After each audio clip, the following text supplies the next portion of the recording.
Earlier this year, the Scottish Green Party voted for a motion to sever its ties with the Green Party of England and Wales. The reason for the passing of that motion was the what the Scottish Greens deemed to be the Green Party of England and Wales' failure on transphobia. Now, one of the proposers of that motion was Guy Ingerson, and Guy Ingerson is joining us today, and we're going to talk a little bit about why that motion was proposed, what it means in practice, and what I want to see from the Green Party in terms of dealing with transphobia. But before we get to all that, I welcome Guy. Guy, thank you so much for joining us. How are you doing? Yeah, good. Thank you. Good to be here. Thank you so much for joining us. So let's start at the beginning. So why did you propose the motion to cut the ties of the Scottish Greens to the Green Party of England and Wales? So just to give some background for maybe people who aren't aware of this ongoing article, transphobia has been on the rise for quite some time. Lots of people maybe have seen some of this in the media, and in the Green Party of England and Wales, this has become particularly problematic with former spokespeople engaging in what I believe to be transphobic behaviour and rhetoric. And the motion actually came about, we were looking at potentially implementing this motion, it must have been a couple of years ago now, and we've been in discussions about that for quite some time. The reason the motion came about is actually because of a motion proposed at a Green Party of England and Wales conference, which would have had an impact on healthcare, specifically trans healthcare, and what kind of healthcare could be offered to trans people. And it was UK-wide, and it was deemed competent by the relevant GPEW body. That's where we felt we needed to intervene, because although it's highly unlikely that our sister party would take control of the UK government, I mean, fingers crossed, maybe one day it will, that would have ended up, if that policy had been implemented, impacting the devolution settlement. But even in the unlikely event that was going to happen, it was extremely disrespectful to deem a motion competent, let alone write a motion that would have had an impact on our capacity as a party and our reputation as a party when it comes to things like trans healthcare. So that's what initially prompted the motion. In the preamble to the motion, there was several other incidences that were highlighted. For example, somewhat toxic language referring to the Scottish Greens as a Scots cabal or jocks. Other language, saying that we were a danger to children and to women's rights. So those sort of reputational impacts were also taken into account as well. And that's what prompted the motion in the end. So, in practical terms, what does the motion mean? So, obviously, it says that the Scottish Greens has cut formal ties to the Green Party of England and Wales. What does that mean in practice? So, the cutting or severing is technically inaccurate language. It's a suspension of ties. So, what this means is, in very practical terms, Green Party of England and Wales members don't have the automatic right to speak at Scottish Green Party members. So that's the only practical implication. The rest of it is political and symbolic. Essentially, the symbolic value of this is we're drawing a line. We're not going to tolerate this.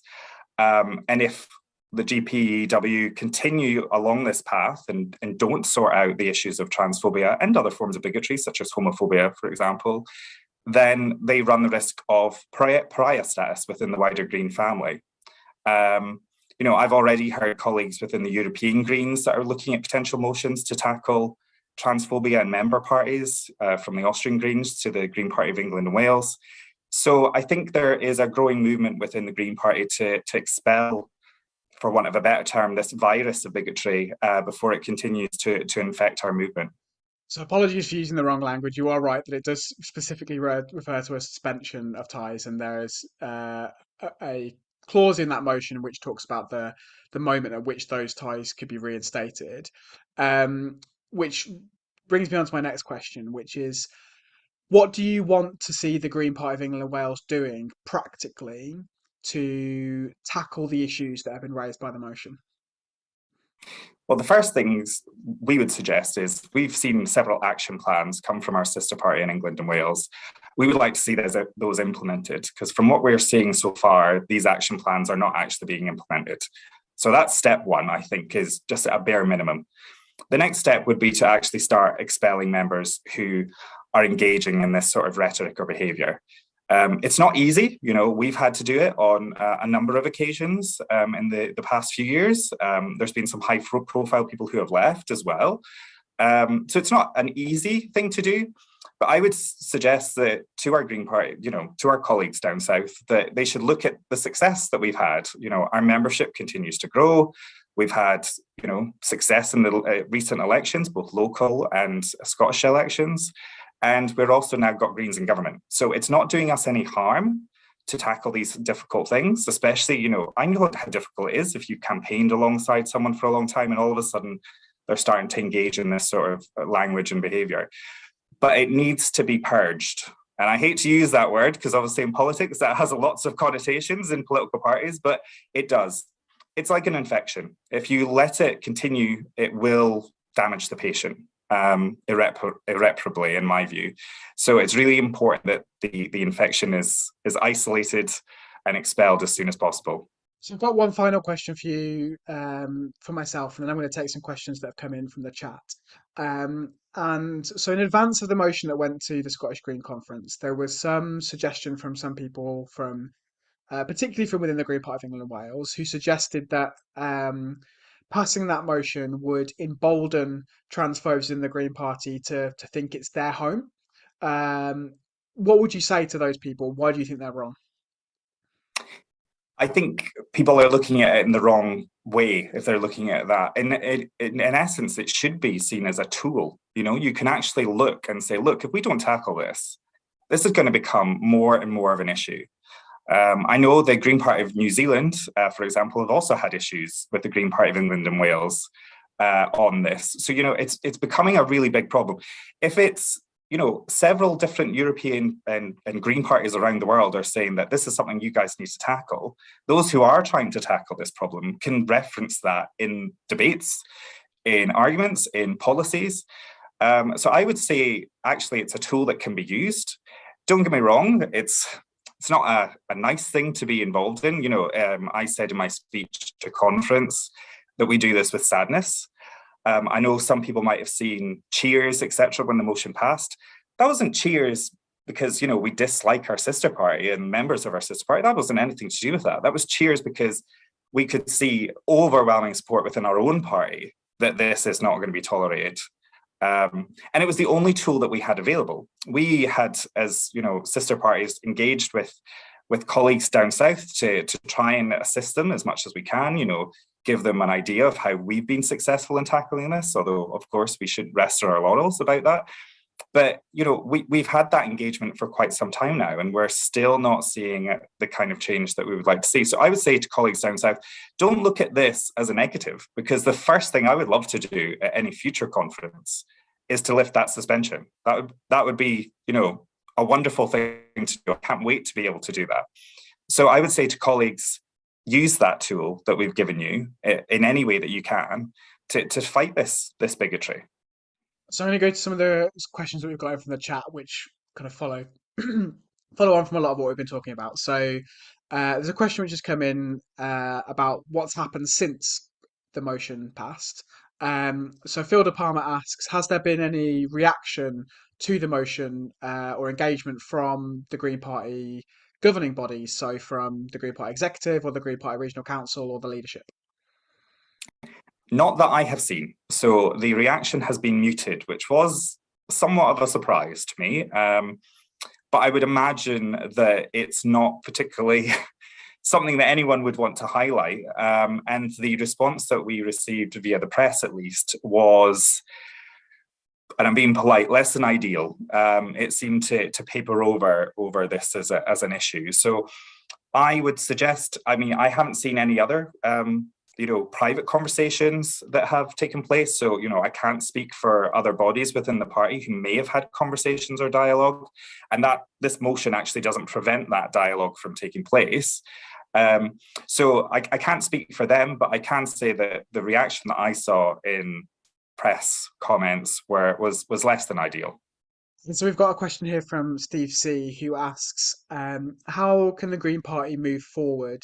When I say the Green Party, it's shorthand for the Green Party of England and Wales, move forward while it has this schism on trans rights within its party. And they say, as a supporter, it pains them to see the party they generally see as the most progressive in this situation. And can the Scottish Greens help beyond just this motion? Well, yeah, I mean, when I gave the speech, we had Zach Polanski, who I know is going to be speaking after this. We had him at our conference, and there was discussions with him about how we could assist. So we can still assist in dialogue is not being cut off. That's why I'm always reluctant to use severing of ties and cutting ties, etc., because it sounds as if we're just saying, hey, we're not going to speak to you again, and that's not the case. So dialogue is still available. I think some of us, I know I would certainly be more than willing to go down south and have conversations, any of the meetings of our sister party, to see if there's any way we can assist. And I'm sure other colleagues would want to do the same. In terms of, what was the other part of that question, Chris? I maybe missed that. I've forgotten it. So I guess the question was how can the Green Party move forward whilst we've got this schism in the party on trans rights? Well, it's not for me to say. Obviously, we respect each other's independence, but my suggestion would be that making sure your selection procedures weed this out, vetting procedures weed this out. We were very disappointed to see, certain selections. I won't name seats, but I think people will know where they are in places like Sheffield, for example. Making sure your candidates aren't engaging in transphobic rhetoric or behaviour, I think, is really, really important. And I wouldn't say that's a negative thing. You often hear, of diversity and equality training as a punishment in other parties, when really it should be a progressive learning situation. And I would say that that's something that could definitely be implemented. I would say engaging with branches who maybe have transphobic members. There's loads of different ways that can be done in a safe way. Obviously, there are going to be some people who are not going to make it so safe. So I wouldn't encourage trans members to go to hostile branches to talk about these issues. But if it's, a couple of people who have questions, lots of people have questions. I was looking at some statistics for Scotland. I mean, the trans population in Scotland is roughly 24 to 23,000 people, which is 0.5% of the population. So one of the reasons why trans members are so easy to demonize is because there's so few of them, in the general population, in stark contrast to gay, lesbian, and bi members. We roughly make up of maybe about 10% of the population. So there's more of us. So there are going to be questions, and there's ways that those can be addressed. So I would say those are ways to move forward. And I would also say looking at the code of conduct. At the end of the day, I've heard some colleagues down south use legalistic language. Gender critical beliefs are protected. The belief is protected. Staying in the political party who doesn't share that belief and whose code of conduct you're tearing into and policies you're contradicting, that is still grounds for expulsion of any political party. So I would say those are the ways that our colleagues can move forward in down south and anywhere where this is a problem. Thank you so much for joining us this evening, Guy. It's been really interesting to hear from you, and I'm sure it will stimulate lots of debate in the chat. And it's good to hear sort of firsthand from one of the people involved in proposing it for members of the Green Party of England and Wales, or people who follow the Green Party of England and Wales, to hear kind of the rationale behind that and kind of where you're seeing that motion going next. But yeah, thanks so much for your time. It's been an absolute Thank you pleasure. so much. Yeah, Sorry to interrupt you. Thank you. Bye-bye. No, not at all. Not at all. It happens. We're on Zoom. We don't have the normal interaction. So yeah, thank you so much for your time.